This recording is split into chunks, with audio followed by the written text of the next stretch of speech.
Sejam bem-vindos a mais uma aula de estabilidade de taludes e nesta aula falaremos sobre classificações geomecânicas de maciços rochosos. Boa aula!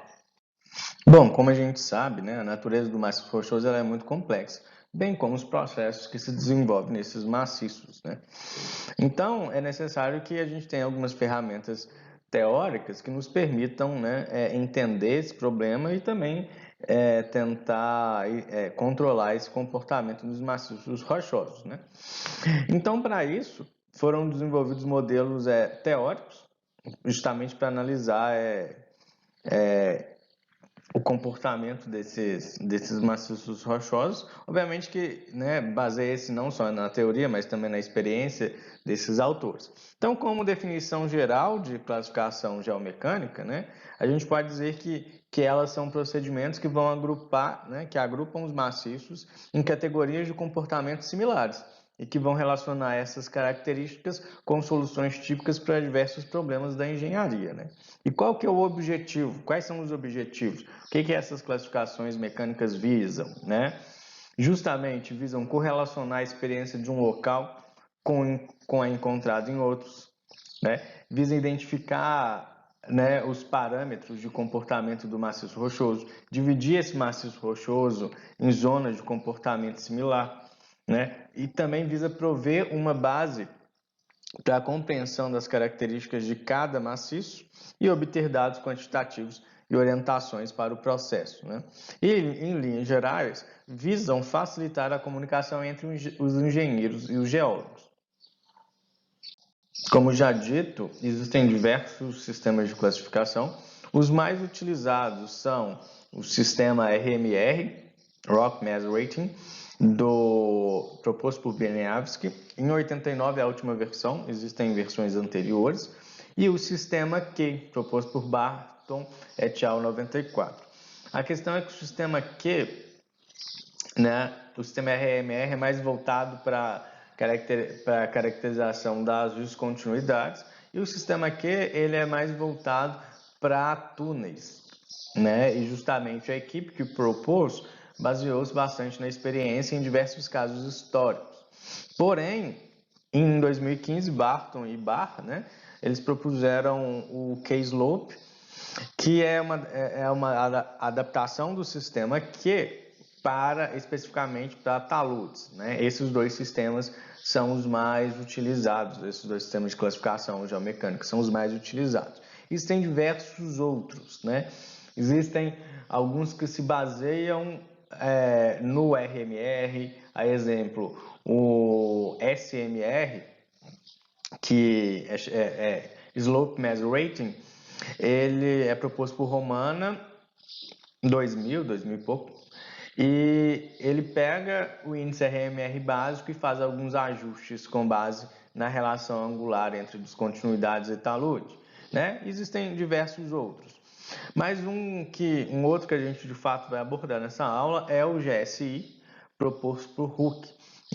Do ponto de vista de análise de estabilidade e critérios de resistência, o GSI vai ser um bom indicativo para a gente. Então, a gente também vai discutir esse GSI, que acaba sendo um sistema bem mais amigável que os já citados. Começando pelo RMR de Beniavsky, ele vai ser dado, a classe do maciço rochoso vai ser dado depois dessa somatória, JA1, JA2, A3, JA4, JA5 mais JB. E quais são esses parâmetros aqui de classificação? Bom, J1 faz referência, está relacionado à resistência da rocha intacta.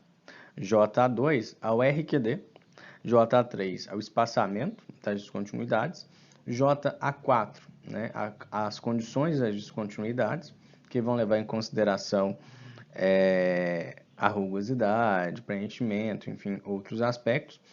JA5 diz respeito à influência da água, e JB é um ajuste baseado na relação angular entre a obra que está sendo executada e a orientação da descontinuidade. Porém, quando a gente considera somente os J's A, né, de A1 até o JA5, a gente está falando de um RMR básico, tá? Sem esse ajuste da relação angular.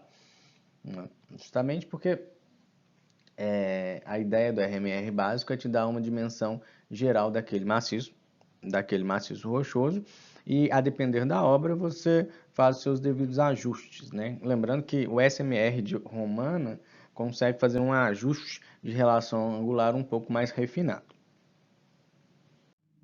No que tange o parâmetro J1, né, que está relacionado à resistência à rocha intacta, os valores são... existe uma tabela de valores, né, e com base no resultado, né, da resistência à compressão simples ou índice de compressão pontiforme determinada através dos seus diversos ensaios, sobretudo de laboratório, a gente tem o peso relativo que vai ser utilizado como valor de J1, né? Então, supondo se a sua amostra, né, calculou-se para a sua amostra, calculou-se uma resistência à compressão simples de 200, então ele se encaixa nessa faixa de 100 a 250 megapascal, utilizando o peso relativo igual a 12.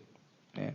Entretanto, esse é baseado em ensaios de compressão anexial. Mas e quando vocês estão fazendo uma outra estimativa, como a estimativa de campo?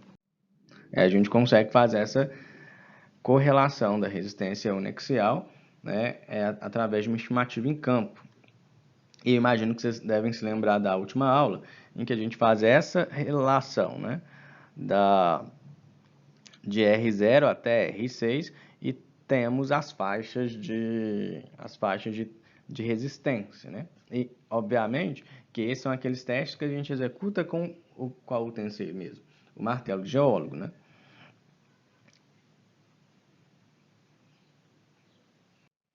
Bom, da mesma maneira, né? Aqui é só os valores ampliados em megapascal, né? R0 de 0,25 a 1, enfim, até chegando em R6, que são resistências superiores a 250 megapascal, a gente consegue fazer uma correlação dessas classes com o esclerômetro. Né? Esses valores aqui dizem respeito ao número de rebotes que o esclerômetro vai indicar durante a execução no campo. Então, a gente consegue fazer essa correlação. Né? Rebotes inferiores a 15, a gente consegue fazer uma relação com a classe R2, de 5 a 25 megapascal. E assim sucessivamente, até rebotes, né, de 50, 60 ou superiores, a gente consegue relacionar a classe R6 com, né, compressão aí, resistência estimada em valores acima de 250 megapascal. O segundo termo, né, o J2, refere-se ao RQD, né, Rock Quality Designation, que a gente aprendeu na última aula. Então, tendo determinado e calculado o RQD, seja através da utilização de furos de sondagem, né, testemunhos de sondagem, ou então as relações de Price-Hudson ou Palm-Strong, a gente, tendo calculado, a gente já tem um peso relativo para utilizar no valor de J2. Né? Então, se aquele exemplo da aula em que o RQD era de 55%, né? Então se encaixa nesta faixa. Consequentemente, o peso relativo utilizado para a classificação vai ser 13. Beleza? Quando agora a gente pensa em JA3, que está relacionado ao espaçamento das descontinuidades, a gente vai ter a mesma relação de faixas, né, de medidas e um peso relativo. Né? Essas 5 faixas de medidas são exatamente aquelas utilizadas na classificação, né, na caracterização do maciço rochoso. Né? Inferiores a espaçamentos inferior a 6 centímetros e até superior a 2 metros. E, consequentemente, a medida, né, com base na sua caracterização, a gente acha em qual classe, né, em qual faixa de valores a sua caracterização se encaixa, né, e utiliza um dos valores aqui de peso relativo para JA3. Quando agora, né, a gente fala das condições das descontinuidades, que está referente, né, que é referente a JA4, né, a gente tem essas 5 descrições gerais com seus pesos relativos, né? A sua descontinuidade, né, ela é caracterizada como superfícies muito rugosas, descontínuas, né? Se são descontínuas, são pouco persistentes, né? São fechadas, as paredes são duras e não são alteradas. Então essa condição é ótima. Então, peso relativo 30. E assim sucessivamente. Entretanto, né, existem as descrições, né? O preenchimento é mole, espessura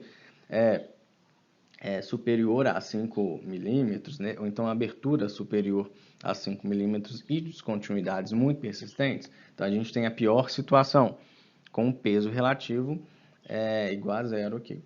Entretanto, caso a sua descontinuidade, né, você não consiga de fato encaixar as características da família de descontinuidade em uma desses 5 casos, a gente pode utilizar uma tabela que vai falar especificamente de cada parâmetro. Então, especificamente, a gente tem, né, essa tabela que vai relacionar cada parâmetro, né, desde a persistência, a abertura, a rugosidade, o preenchimento e o grau de alteração. E com base na sua caracterização, a gente consegue ir somando, né, esses pesos relativos.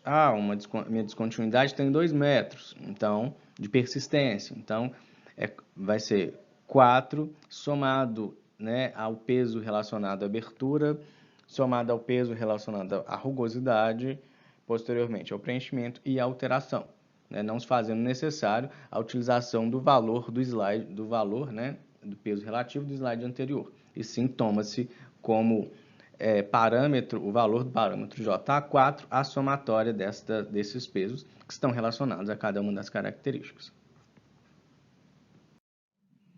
E quando a gente, né, chega no item JA5, que é referente à água subterrânea, né, nós temos esta tabela com as condições gerais, né, se a superfície está seca, úmida, molhada, se é gotejante, se o fluxo é abundante, né, e ainda informações sobre infiltração quando relacionada a túnel, né, e também, quando for possível, né, a estimativa de poro-pressão. Mas só com as condições gerais em relação à umidade, a gente já consegue classificar e determinar o peso relativo, né? Então, tendo determinado o peso relativo para cada um desses parâmetros, J1, J2, J3, J4 e J5, né, com a somatória, a gente tem o RMR básico para o maciço rochoso.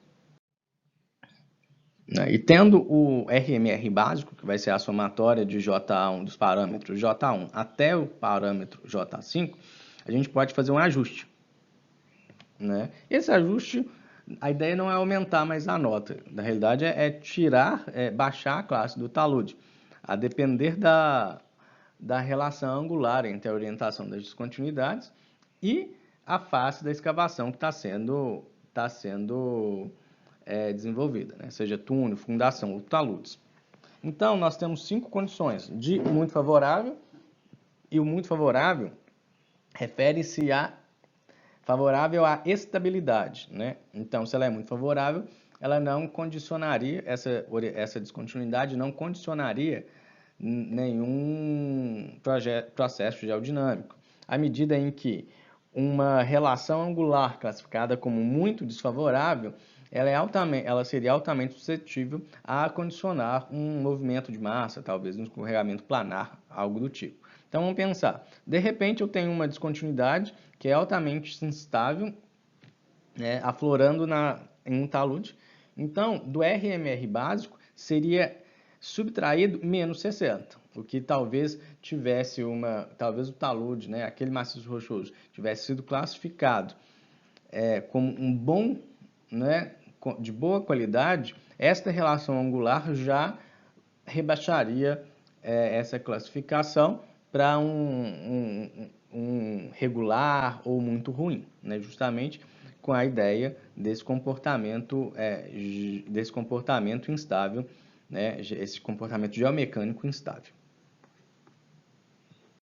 E tendo, depois, com todos os parâmetros determinados, seja a ideia do RMR básico ou já o RMR ajustado, né, a gente tem, com base nos somatórios, a classificação dos maciços. Então, um RMR de 81 a 100, ele é de classe 1 e o maciço é considerado muito bom, né? De 80 a 61, classe 2, maciço bom, e assim até valores inferiores a 20, com uma classificação, uma classe do maciço, né? Igual a 5, e classificado como um maciço muito ruim. E é interessante que a gente consegue, a partir da classificação deste maciço rochoso, estimar um campo para, né, um campo, aí, uma faixa de variação daqueles parâmetros geomecânicos, como coesão e ângulo de atrito interno.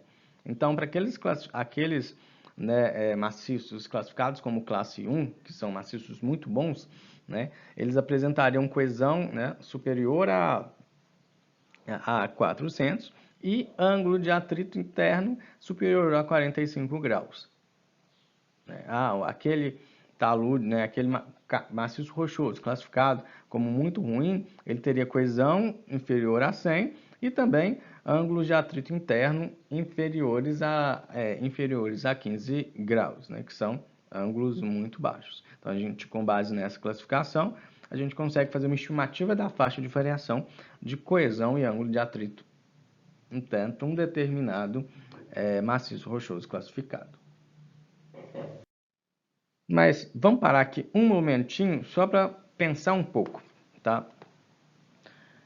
Toda a classificação, orientação, né, a orientação das descontinuidades, as características das descontinuidades, né, fazem referência a uma família de descontinuidade. E se de repente aquele maciço rochoso tiver 3 famílias de descontinuidade, o que a gente vai fazer?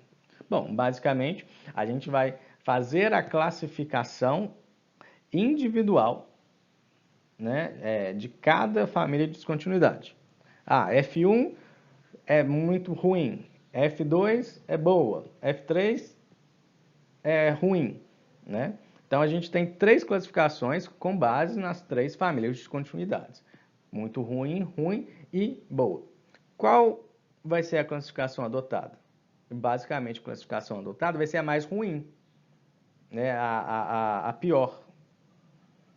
Então, justamente, a gente vai adotar aquele maciço como um maciço muito ruim, né? Visto que a gente sempre tem que pensar na pior situação, né? Isso pensando na questão da segurança, né? Por mais que uma das famílias, com base em uma das famílias de continuidades, a classificação fosse baseada, né, fosse muito boa, a questão é que a gente tem uma outra família de descontinuidade que baixa o maciço para uma situação muito ruim, né? De quase colapso, assim, que não suportaria muitas solicitações. Então, sempre a gente vai fazer o quê?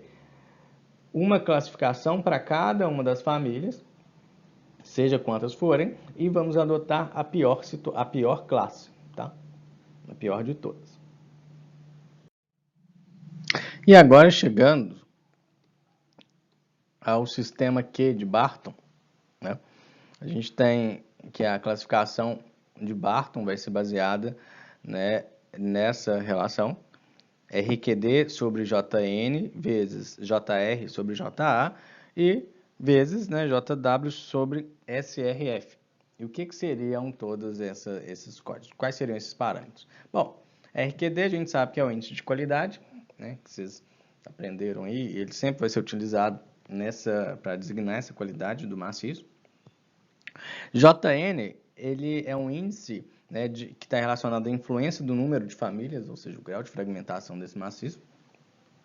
JR diz respeito ao índice de influência da rugosidade das descontinuidades.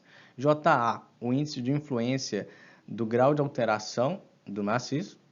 JW está relacionado ao índice de influência da água subterrânea. E o JRF é o índice de influência e do estado de tensões, né, ao qual esse maciço está submetido. Então, de um modo geral, o SRF ele representa um fator de redução de resistência, né? Então, se a gente pensar, esse primeiro parâmetro está relacionado, né, ao fraturamento e, consequentemente, ao tamanho dos blocos que vão ser formados. Esse segundo parâmetro ele está relacionado, né, à tensão, a tensão cisalhante, né, resistência ao cisalhamento. E aqui, né, aqui a gente representa o estado de tensões e também, né, a ação dos fatores externos na variação de tensões. No que diz respeito ao primeiro parâmetro, que é o RQD, você já sabe, né? Não tem muito o que a gente falar, vocês viram nas últimas aulas. Agora, quando a gente fala em relação ao JN, que refere-se ao número de famílias, a gente também tem né, as tabelas padronizadas, né, receberão um valor entre 0,5 e 1, né, aqueles maciços rochosos em que né, em que as fraturas são esparsas ou são ausentes. 2, quando só tem uma família de fratura. 3, quando tem uma família mais algumas fraturas esparsas, e assim sucessivamente até a pior situação, que é a rocha triturada e completamente fragmentada, com, né, valor para o parâmetro JN igual a 20. Agora, quando a gente pensa em JR, que é, né, que é referente à rugosidade, a gente tem a mesma situação, né? Fraturas que não são persistentes, fraturas rugosas ou regulares onduladas, fraturas lisas, fraturas, né, com preenchimentos, fraturas em zonas esmagadas, né? E com base na sua descrição de campo das fraturas que constituem que cortam esse maciço, a gente vai determinar e fazer uma relação com esses valores relativos que serão utilizados na nossa relação para determinar a classificação segundo o sistema Q. No que diz respeito ao JA, né, que refere-se ao estado de alteração das rochas, a gente consegue dividir em alguns grupos de análise, né? O primeiro está referido aqui em branco, né, que diz respeito a fraturas sem deslocamento relativo, né? Então, ou seja, tem contato entre as paredes, entre rocha e rocha entre as paredes. Ah, essas paredes são duras e compactas? Apresenta um preenchimento impermeável? Beleza. Valor 0,75. Ah, não, essas paredes elas apresentam uma película siltosa ou arena argilosa? Então, esse valor, né, esse índice aumenta um pouco mais, para 3. Perceba que Perceba que, à medida em que eu aumento o valor para JR, eu estou reduzindo, né, eu estou reduzindo esse parâmetro, né, JR por JA. Em vermelho, a gente tem já fraturas, né, com deslocamento relativo, inferior a 10 centímetros. E a gente ainda continua olhando a descrição, lá na nossa caracterização do maciço rochoso. As paredes têm partículas de areia e rochas desintegradas? Ou essas paredes, ou o preenchimento dessas fraturas, elas são argilosas, né, e subconsolidadas? Ou são argilosas com argilominerais expansivos? Perceba que essa também é uma situação muito ruim, né? Que varia de 0 a 12, ou seja, reduz bastante esse parâmetro JR por JA. E, né, nessa mesma toada, ainda pensando na alteração ou na perspectiva de JA, né, aqui a gente tem as fraturas com deslocamento relativo evidente, né? Então, dessa maneira, não há o contato rocha-rocha. Então, a gente pode ter ali zonas com rochas trituradas, zonas siltosas ou areno-argilosas, né? Zonas ou bandas contínuas de argila, com parâmetros ali cada vez piores, né? Sobretudo quando a gente pensa nessas zonas ou bandas contínuas de argila, podendo chegar até 20. Olha o poder da redução, dessa entidade aqui, devido ao estado de alteração de uma rocha. Quando se fala em JW, a gente está falando da ação da água subterrânea, né? Então, é mesmo observar a caracterização que vocês fizeram para determinar qual valor vai ser utilizado como parâmetro. Então, pense, a melhor situação vai ser qual? A escavação a seco ou com pequena influência da água. Até uma pior situação, que a fluência é muito elevada, podendo ter jatos de pressão e não decai com o tempo, com parâmetros ali que atingem a faixa de 0,1 a 0,05. Então, sempre essas tabelas vão ser utilizadas comparando com a realidade da sua caracterização em campo. Por isso que ela também tem que ser bem feita. E agora, a gente entra no último parâmetro, que é o estado de tensão, que na realidade é um fator de redução de tensão, em que a gente vai caracterizar esse estado de tensão. A ocorrência de muitas zonas alteradas que têm argila e que são quimicamente desintegradas, então esse parâmetro é 10.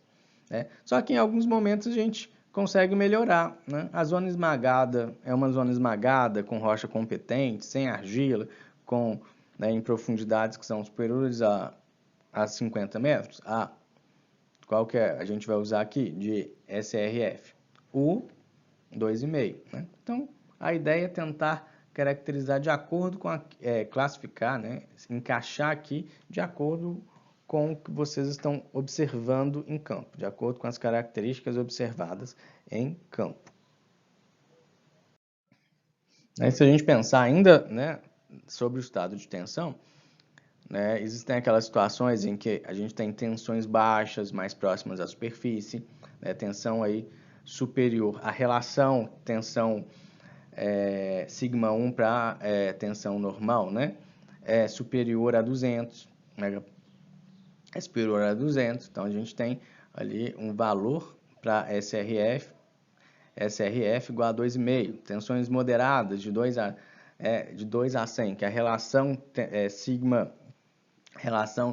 1 para sigma n encaixe na faixa de 200 a 100 e assim sucessivamente. Isso para rochas competentes. Para aquelas rochas classificadas como incompetentes, com comportamento plástico, elas estarão sob tensões moderadas ou tensões elevadas. E para rochas expansivas, tensões moderadas ou tensões elevadas. E justamente o SRF, classificado também como um fator de redução de tensão, vai justamente reduzir esse item aqui, esse item JW por SRF. E da mesma maneira, depois de determinados parâmetros e os cálculos serem feitos, a gente tem aqui uma tabela de classificação.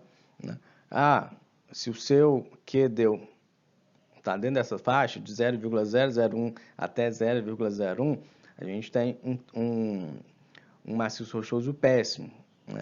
Mas, em compensação, se eu tenho um Q superior a 400, a gente tem um maciço rochoso excelente.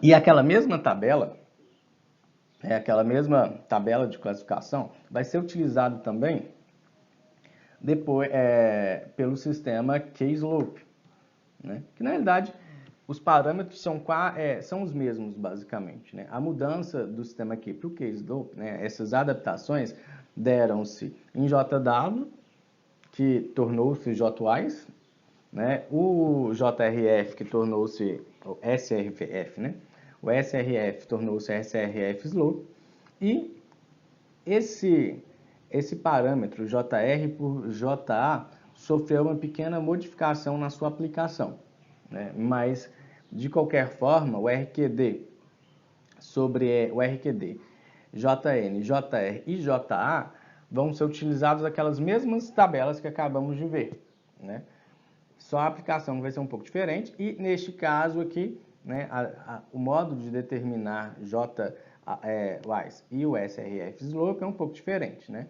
Basicamente, o J-wise, que antes era o JW, dizia e fazia referência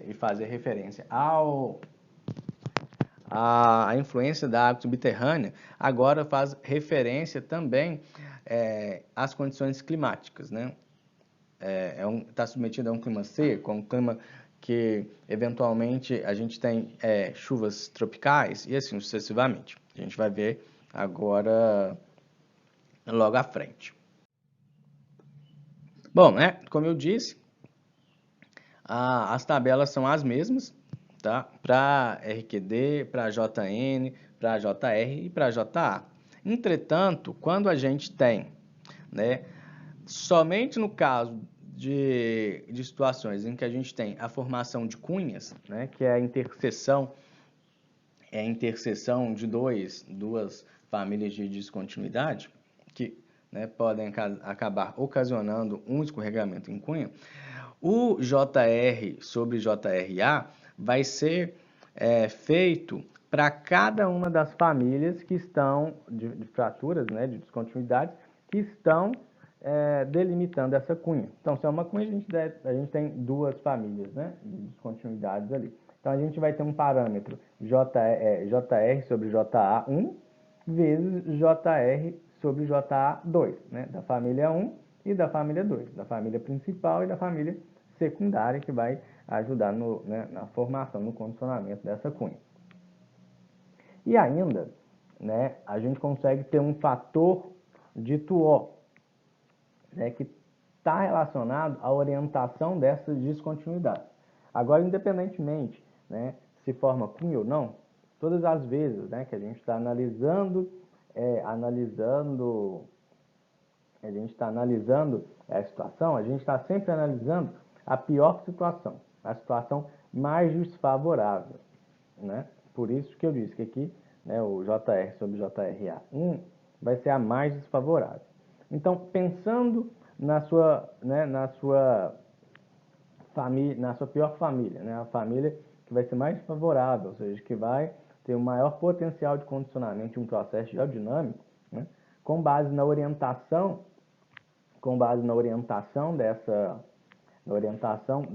descontinuidade, de sua relação com o talude, a gente também consegue, né, classificá-lo como orientação muito favorável, consideravelmente favorável, até, né, muito desfavorável, e até o momento em que ela vai aquele talude ele vai se romper mesmo, se não for suportado, não tiver nenhuma obra de contenção, tá? Isso é inevitável. Então, a gente tem fatores de ajustes, né? Quando a gente só tem uma família, a gente vai utilizar o fator de ajuste F1, né? Que tem esses valores. A orientação é muito favorável, ou seja, é estável, vai ser bacana. Então, eu tenho um F2, né? Um 2. Ah, mas se ela vai se romper enquanto se não estiver suportado, a gente tem um fator O aqui igual a 0,25. Então, na realidade, o valor que a gente vai admitir aqui vai ser o quê? O valor desse parâmetro, JR sobre JA, vezes o fator O. Né? Entretanto, caso sejam formadas cunhas, aí a gente vai ter que ter um JR sobre JA1 e um JR sobre JA2, não é? Então, da mesma maneira a gente vai fazer. Mas F1 vai ser a família mais desfavorável, né? A pior situação, que vai ser o fator de ajuste para JR sobre JRA1. E o F2 vai ser para a família secundária, que vai formar a cunha, né? E que esse valor, né, esse fator O, vai ser multiplicado ao segundo elemento aqui da nossa análise, JR sobre JA2. Beleza? Então, assim a gente consegue ajustar esse parâmetro. Então, perceba, o que houve de modificação foi o surgimento do fator O, mas basicamente a tabela é a mesma e o método de obtenção desse par de parâmetros aqui também é o mesmo. E agora a gente chega ao JWISE, que é o antigo JW, né? E agora refere-se a condições geológicas e ambientais. E como que a gente vai fazer, né? Como vai ser isso? Bom, né, tem-se aqui já a ideia de que tipo de estrutura, né, que você está utilizando, né? Está se analisando. Você vai ter uma feição que ela está estável, uma descontinuidade que está estável, mas a rocha é competente. Situações que está estável, a estrutura está estável e a rocha é incompetente. Situações que a estrutura está instável, mas a rocha é competente. E na pior situação, em que a estrutura é instável e também a rocha é incompetente, tá? E esses valores, né, os parâmetros para JWISE, são dados nesse quesito, né? Com base nessa relação, né? A estrutura está instável ou não, a rocha é competente ou não, relacionado ao ambiente na qual ela está submetida, né? O ambiente é desértico, o ambiente ele é úmido, o ambiente é submetido a tempestades tropicais, né? O ambiente em áreas mais glaciais, submetidos a fraturamento por gelo. Então, com base nessa relação, né, a gente tem a determinação de JWISE. Lembrando que, basicamente, né, a gente vai acabar em termos de Brasil, a gente vai acabar ficando mais nessa terceira coluna sobre as tempestades mais tropicais, né? Sobre as tempestades mais tropicais. E agora, enfim, né, para a gente chegar no SRF, que é o slope, a ideia é a gente analisar a redução da tensão. Lembra que eu falei que é o estado de tensão, mas na verdade ele diz mais respeito a um fator de redução dessa tensão. Nós temos né, o RF vai ser avaliado em três linhas, o SRF-A, o SRF-B e o SRF-C, tá? O SRF-A diz respeito às condições físicas das continuidades. O SRF-B em relação às tensões e o SRF-C em relação à orientação das descontinuidades, né?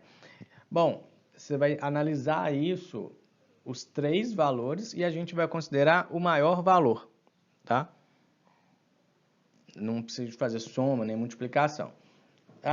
O SRF-A deu 1, o outro deu 2, o outro deu 1, qual é o maior valor? 2. Então, a gente vai usar o SRF-B que deu 2. Então, a gente vai considerar sempre o maior valor. Aqui a gente tem, né, a tabela referente à análise das condições físicas das descontinuidades, né? Ou seja, o SRF-A, que é referente às condições físicas. Então, eu tenho um pequeno alívio devido à localização da superfície. Então, o meu SRF-A é 2,5. Mas em compensação, na pior situação, a gente tem o quê? Um talude de solo residual com significativas feições erosivas. Então, o meu SRF-A vai ser igual a 20. E assim sucessivamente.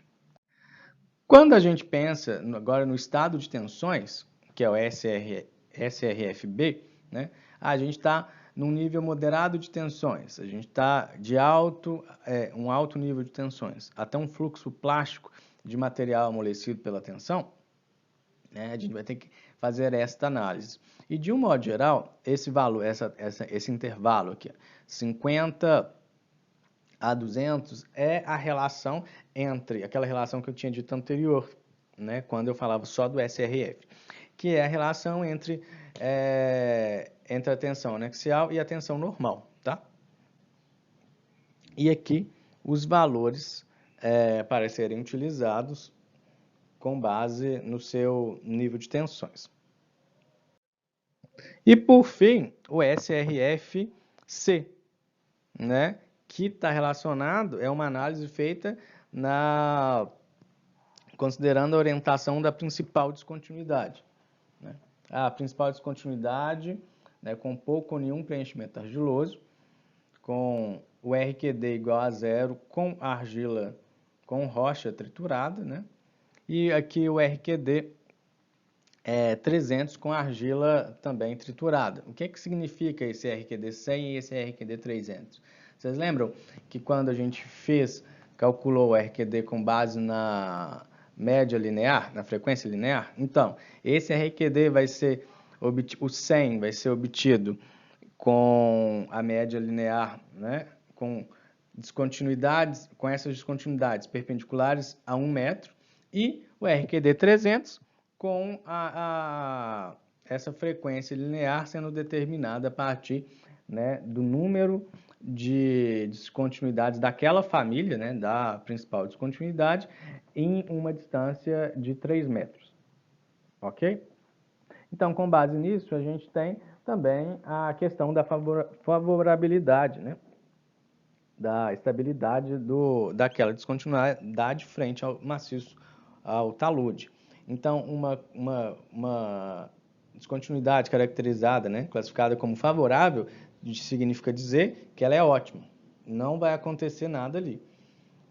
Já uma desfavorável, ela já é altamente suscetível que ocorra, que ela consiga condicionar um processo geodinâmico. E quando a gente vê, né, essa última coluna, se rompe se não tiver suportado. Então, ele é ainda a pior hipótese possível mesmo. E com base nessa relação, né, das características e do preenchimento da principal descontinuidade, sua orientação, a gente determina, né, o SRFC. Então, tendo determinado os 3 SRF, a gente vai adotar o maior valor encontrado. Justamente que se a gente, para essa relação, o maior valor encontrado justamente vai ser o valor que maior, né, que vai reduzir mais o JWICE. E dessa maneira, a gente tem que trabalhar com segurança, ou seja, sempre a gente vai ter que considerar a pior situação. Aqui mesmo é só a apresentação daquela mesma tabela, porque no final das contas, a tabela e as classes e as faixas de valores serão as mesmas, sempre, né? Seja para o sistema Q ou K-slope. Obviamente que o K-slope agora é um sistema realmente voltado para análise e classificação de maciços em taludes, maciços rochosos em taludes. E ainda, com base no K-slope, a gente consegue ter uma informação interessante, né, que o trabalho, essa proposta traz de novo.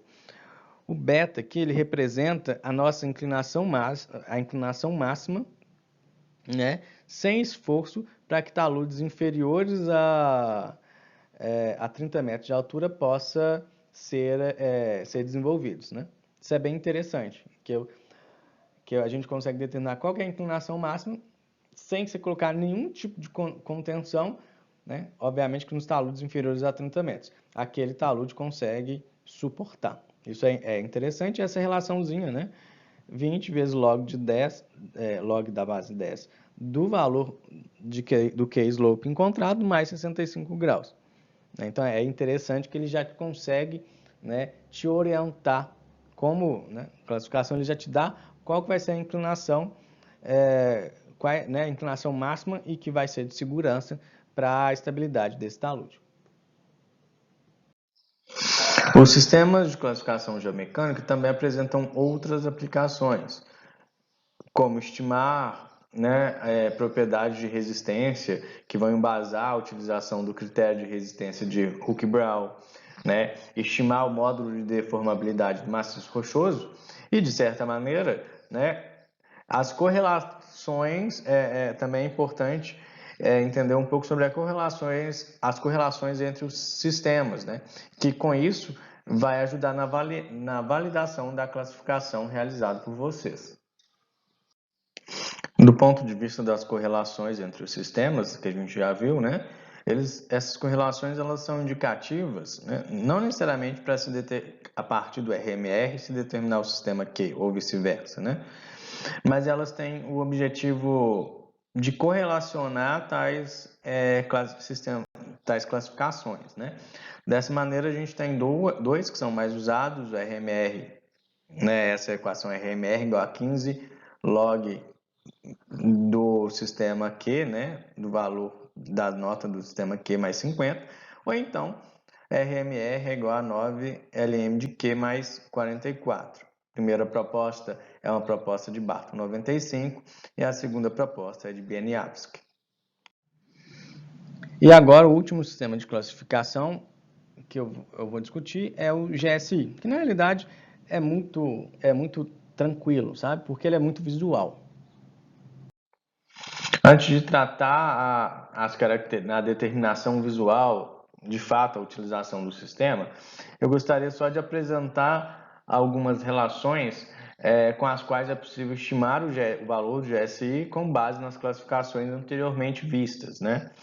Aqui tem-se a proposta, né, do GSI sendo igual ao RMR, a classificação RMR proposta em 76 por Bieniawski, ou então esse GSI, né, ou GSI sendo igual ao valor do RMR proposto por 89, que foi a última atualização, menos 5. Né? Mas para essas condições, né, essa relação só é válida para o RMR que seja superior a 18 e esta outra aqui para o RMR que seja superior a 23. Na prática, né, o RMR que é mais utilizado, que a gente vê, né, diversos trabalhos, é o relacionado ao RMR 89, né, que é a última atualização. Então, dessa maneira, a gente vai acabar considerando esse aspecto, GSI igual a RMR 89 menos 5.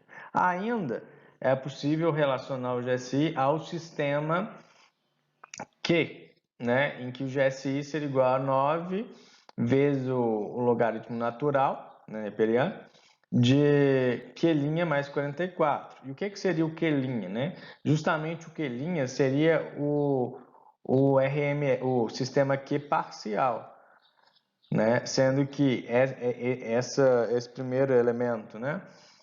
RQD sobre JN diz respeito ao tamanho do bloco, ao tamanho dos blocos, e JR sobre a JA diz respeito à resistência ao cisalhamento do maciço rochoso, né?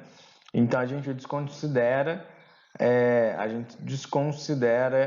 o item que corresponde às tensões ativas no maciço, ok? Os valores para o GSI serão dados com base nessa relação da característica visual do maciço rochoso e a qualidade das superfícies, né, das descontinuidades que seccionam esse maciço. Então, perceba, é bem visual mesmo, né? A gente olha para o maciço, né? Eu tenho blocos que não são perturbados, embora eu tenha alguns blocos, beleza. Aqui o meu maciço ele já está bem fraturado, né? Aqui, além de fraturado, ele está deformado, enfim.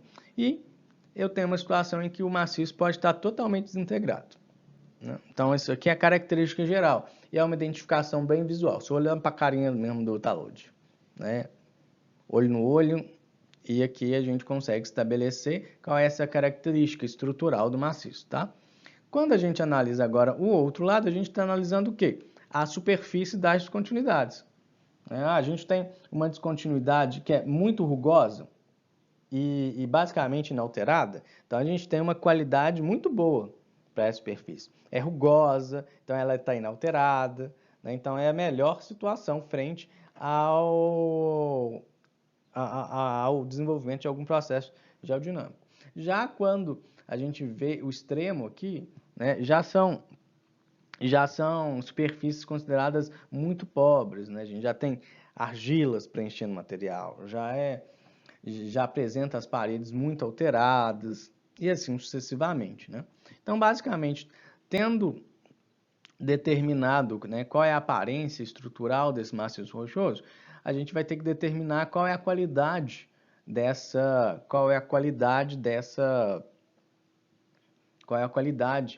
dessas superfícies, né, das descontinuidades. E a gente faz essa relação e aqui a gente vai determinar, né, como se fosse x e y, e aqui a gente vai determinar uma faixa de valores, né?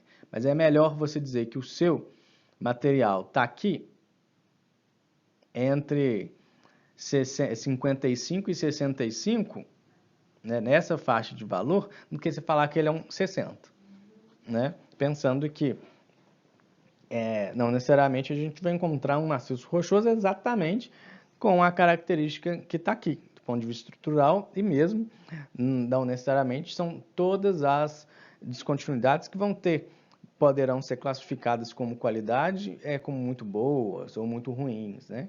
Então é por isso que é mais aceitável que a gente tenha um range, né, maior de valores ali, uma variação maior, né, que é muito mais aceito, uma faixa de tanto a tanto do que não é tanto, ok? É bem tranquilo, assim, basicamente esse método é mais a gente colocando, aplicando mesmo, mas é bem intuitivo, né? Não é tão baseado em determinar valores para quantidade de famílias, valores para rugosidade e assim sucessivamente. Aqui, só para exemplificar um pouco, né, o que eu disse em relação aos ranges, aqui a gente tem né, os mais comuns, os ranges mais comuns de GSI para esse exemplo para os arenitos, né? Aqui nessa área, né, variando ali de 95 a 45 mais ou menos, né, com superfícies muito boas, né? Basicamente, que significa dizer que elas são, né, rugosas e pouco alteradas, né? Para esse primeiro range aqui, né, correspondendo a 1, a gente tem valores comuns para arenitos maciços, né, e bandados, mas sem qualquer tipo de cimentação, né, de preenchimento. E aqui para 2, aqueles arenitos que estão brechados, né, e ainda sem cimentação, né, porque a cimentação, querendo ou não, vai melhorar a condição, né, vai cimentar essas descontinuidades. Aqui, nosso exemplo, a gente tem para as rochas mais, né, menos duras, mais macias, se assim pode-se dizer, que são os siltitos, os argilitos e os folhelhos, né? Percebam como já cai bastante o GSI, né?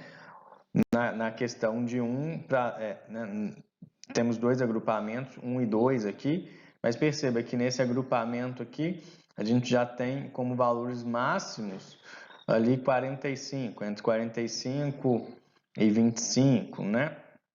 Bom, e basicamente, para essa situação, a gente tem essas rochas, né, ou folheadas, ou fraturadas, ou bandadas, e nesse caso aqui a gente tem, né, rochas cisalhadas ou brechadas, né? Justamente, embora tenhamos o mesmo tipo, né, de qualidade para as superfícies, né, que geralmente são mais suaves e mais lisas, né, o que define aqui é o bandamento, né, é o bandamento, é o fraturamento e também o cisalhamento. Nesse outro exemplo, a gente tem valores típicos para os calcários, né? Vejam que a gente já consegue 3 grandes grupos, variando de 1, né? Esse primeiro grupo para os calcários maciços, para os finamente bandados, e em 3 aqui, né, para aqueles que estão brechados. Mas, independente da situação, percebam que sempre, né, a gente está aqui na qualidade, numa superfície de qualidade boa, né, variando de boa a muito boa. Para os granitos, né, é sempre bom lembrar que nesse caso dos granitos, né, são valores também que variam ali de 95 a 50 mais ou menos, mas esses valores comuns são para as rochas frescas, né, porque muitas vezes os granitos intemperizados eles vão ser irregularmente ilustrados aqui na tabela do GSI, né? E por vezes também eles podem se comportar até mesmo como solos, portanto tratados como tal, a depender do grau de intemperismo. Aqui para rochas ultrabásicas, né, a gente tem um grande grupo, né, dois grandes grupos, 1 e 2, né, aqui para ultrabásicas frescas e aqui para ultrabásicas serpentinadas, né, serpentinizadas, ou então e com brechações e, e planos de cisalhamento. Aqui temos os gneiss, né, que também temos valores altos para os gneiss, só que é bom lembrar que isso aqui é para aquelas, né, para as rochas frescas também, similarmente aos granitos. E por fim, nos nossos exemplos, nós temos os xistos, né, aqui com três grupos, né, dois grupos até coalescem, né, 1 e 2, aqui nessas, o GSIs, esse grupo 1 para xistos mais fortes, né, micaxistos, xistos calcíticos, e aqui para xistos mais fracos, né, como filitos, cloritaxistos, enfim. E em 3, em que a gente tem o menor valor de GSI para o grupo dos xistos, a gente tem os xistos que foram cisalhados. Bom, gente, eu acho que eu já falei demais nessa aula, essa aula se prolongou muito, né? Então ficamos por aqui. Até mais.